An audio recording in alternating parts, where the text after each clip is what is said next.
What up, guys? Welcome to another recap of the live stream. Okay, this live stream's at 3 p.m. Eastern time. The best live stream you're gonna find on the web, man. I'm giving you guys good information. I know you guys are finding it useful. Let's see if we can get a bounce back here with our daily pick later today as well. If this is your first time here, make sure you're following. Hit the follow button. Do not miss out on our series. All right, we're doing two different series, two different 10-day series. Okay, the prop series is doing pretty good right now. We're on to episode 3. Okay, on to episode 3. We started with 10, 20, and then 40. You know what we're doing. So we are moving forward with episode 3 today. It's already been released. If you have not seen it, go check it out on my TikTok. It'll be up on YouTube and Instagram shortly as well. Let's get right to it, man. Miami is on the road at Washington. So this is the Marlins versus the Nationals. This line is moving in favor of Miami, and I just updated this a little bit more, and it's telling me that the line continues to move in favor of Miami with the majority of the public on Washington. Sketchy. Washington has now lost 5 straight. They just got swept by the Mets. Miami has shown a little bit of signs of life. Looks like on the road they're a little bit better. These are still two really bad offenses. I'm not giving the edge to anybody in the batting department. In terms of pitching, however, I do give a very, very nice edge here to Edward Cabrera. Edward Cabrera overall fantastic. Jeez, this guy's only given up 1 run in 14 innings overall. 5 runs over 24 innings overall. On the road, just as good. 8 runs over his last 23 innings. Very good numbers there. You could narrow that down to the last 3 games. 2 runs over 14 innings on the road. Very good numbers there for Edward Cabrera against a cold lineup in Washington. Mitchell Parker on the other side looks like he's pretty average, below average really. So edge there to Miami, and I would be considering Miami in that situation.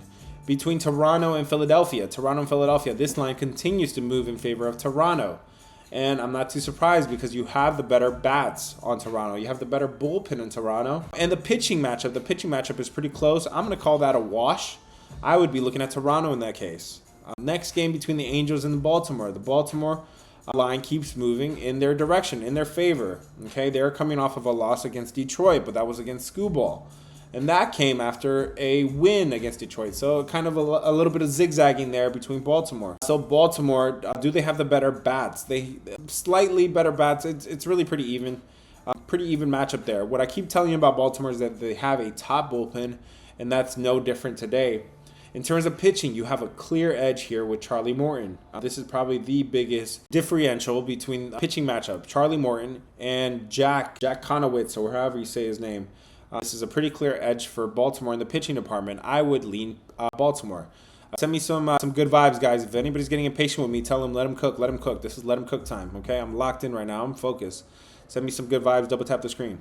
Between the Yankees and Boston, if I haven't stressed it enough, this is as close as a toss-up as it'll get. This game looks like a toss-up here, man.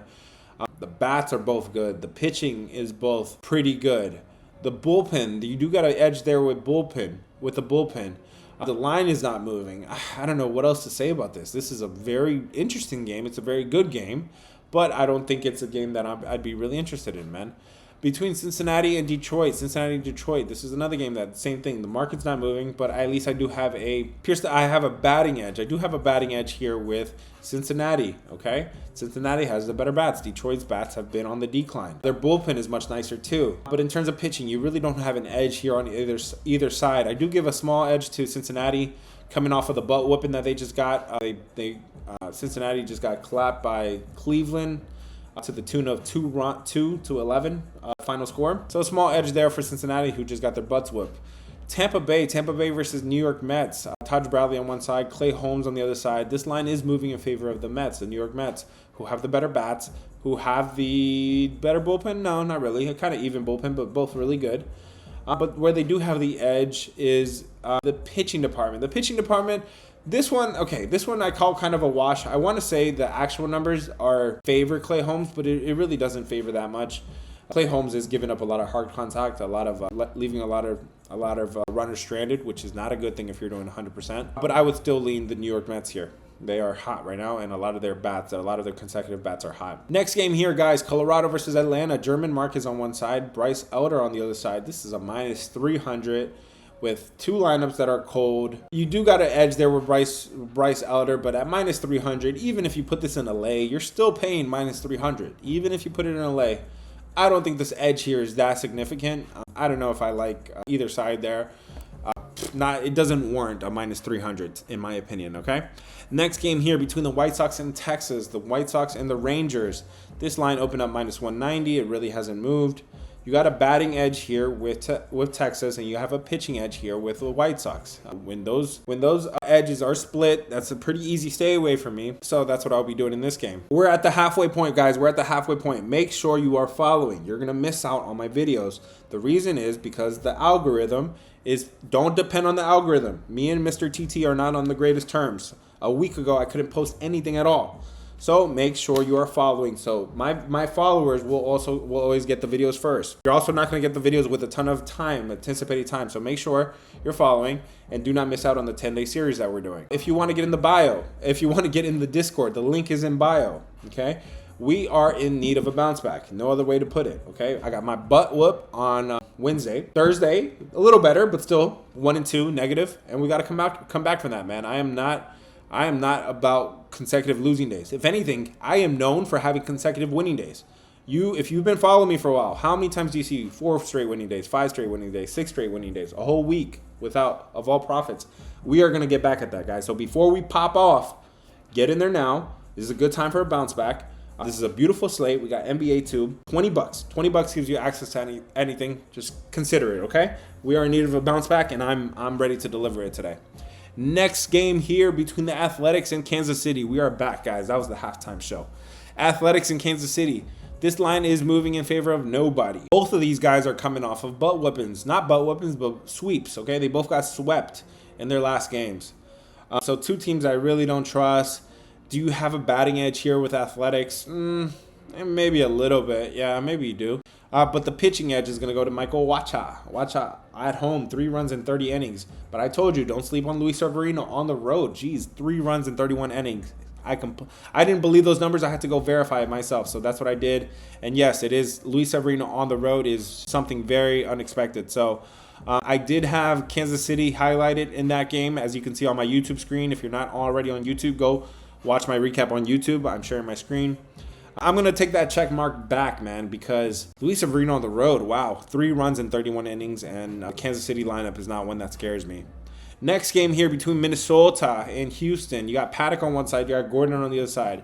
You have a batting edge with Minnesota. You have a pitching edge with Minnesota. It's pretty clear too. 7 runs in 30 innings for Chris Paddock. And the rookie, Colton Gordon, he's getting clapped at home. 10 runs in 14 innings. The expected numbers show me that he could be due for positive regression, but these rookies got to show me something before I back them. You're also taking Minnesota after a big loss. They just got their butts whooped. 16 runs were scored on them in their last game against Texas. They lost that game 3-16, and they got Houston on deck here, man. Next game between St. Louis and Milwaukee. This line is moving in favor of nobody. These bats favor nobody. The pitching favors no one. This is pretty clear stay away, but maybe a small edge to St. Louis, who got their butts whooped yesterday. Don't ask me about that game anymore. We talked about it enough. Moving on. San Diego versus Arizona. This market is moving in favor of Arizona. I do like that. The bats favor Arizona. I do like that. This is the game that I told you. Ryan Nelson, his numbers are fantastic. 3 runs over his 18 home innings.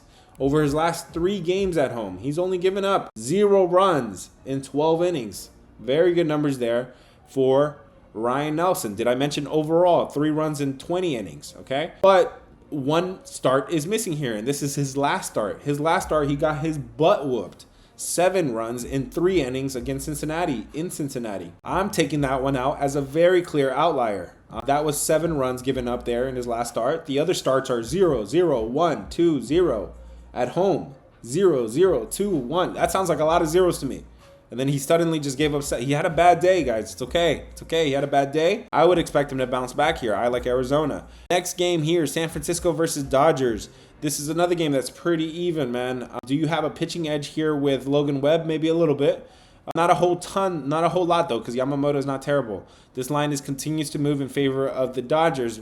The problem is you got to lay a run. You got to lay some juice there with Dodgers, and I'm not sure if I'm trying to do that on a game that looks pretty even on both sides. San Francisco is coming off of a series with Colorado in Colorado, so maybe their batting numbers are not as good as they show, because before this, the San Francisco Giants were not hitting on the road. Last game of the night here, I didn't have much to say about this all day. Cleveland versus Seattle. This line is moving in favor of Cleveland. Pitching looks pretty identical, looks pretty good for both sides, or decent for both sides. And then the batting looks pretty even on both sides as well. Don't see too much of an edge there. Maybe small edge there for Seattle, who's coming off of a sweep. They got swept yesterday. Or they got swept in their last game against Arizona. Okay, that's interesting. Meanwhile, Cleveland just put a spanking of their own. They just spanked Cincinnati 11 runs, 11-2. Okay, 11-2 win there. So Cleveland might be feeling themselves. Seattle might be looking to bounce back. My biggest problem with Seattle at home, they suck. Seattle at home is, I don't know, they're better on the road. They've been like that all year. And one of the things that they do the worst is walking. Their walks are terrible, number 30 or so over the last 14 days. So they're not showing play discipline, and they're not getting it done at the plate there. The line is moving in favor of Cleveland, so that's a clear stay away from it. Let's see. I was only tracking a couple totals, and the totals I was tracking was between Toronto and Philadelphia. This total opened up 8.5. It is down to 8 with 53% of the public on the over. The bats are hot for Toronto. They're cold for Philadelphia. So, okay, that kind of cancels out a little bit, okay? So what you do have here is with Ranger Suarez. His numbers are showing pretty good and a lot of signs of improvement. Somebody told me it was against the Pirates and the Rockies. Okay, I get that.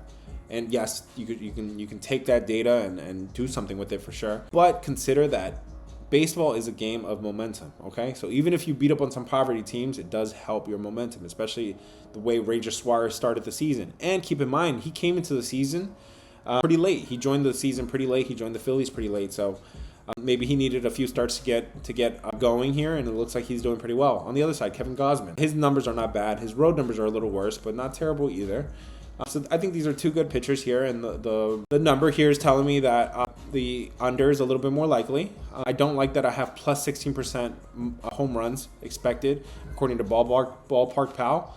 And this is a ballpark that's known for a little bit more of a batter's park, of not pitcher friendly necessarily. Okay. The last total I was tracking here is between St. Louis and Milwaukee. St. Louis and Milwaukee, this line has stayed the same. It's 7.5 juice to the over. Both of these bats are pretty cold. And the actual numbers for Eric Fetty are pretty good. The actual numbers for Freddie Peralta are pretty good. The expected numbers are not, though. So both of these guys may be headed for negative regression according to their xFIP and Sierra metrics.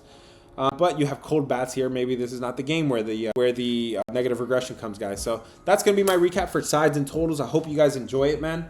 If you guys missed it, feel free to follow on YouTube. Last few days, I haven't been sending the recap, but I'm going to get it today. But I also need you guys to show support. Otherwise, I'm not going to waste 30 minutes of my time dropping that, guys. So you'll find my recap on YouTube, guys. If you're not in the Discord, get in the Discord. $20. I'm being transparent as I could be. I got my butt whooped 2 days ago. Yesterday, I got my butt whooped, but not as bad. 1 and 2. I can take 1 and 2. 1 and 2 is fine. But when I go over, I am pissed. I am ready to bounce back, and today is a beautiful day to bounce back with. We got a full MLB slate. We got episode 3 of the prop challenge, the prop series already released. So we're on episode 3. We're going to episode 10. Even if it's a half win, we take it. Because it can compound very fast. So we're on episode 3. Do not miss out on any of this. Even if you join the free plays, you can get a free play and get alerts when I post a TikTok immediately, okay? So you'll get an alert immediately. Yesterday, I surprised the free play channel with a second free play. I gave out 2 free plays. So if you're crying about the daily pick that missed, okay, well, I dropped a second free play, and you could have got that in the Discord. If you're not in the Discord, I gave Cubs under for free yesterday. So join the Discord for the free plays, first of all. Join because you might get a second free play because it just depends on the vibes. And then last but not least, if you want to get in the Discord, $20. It gives you access to all my plays. You see all my confidence level, 1 unit, 2 unit, 3 units, whatever. You get investing advice. You get credit advice. And it's the place to be, man. The community is great. We're meeting up in Las Vegas in September, and I hope to see everybody there, man. So get in the Discord now, and let's eat today, guys.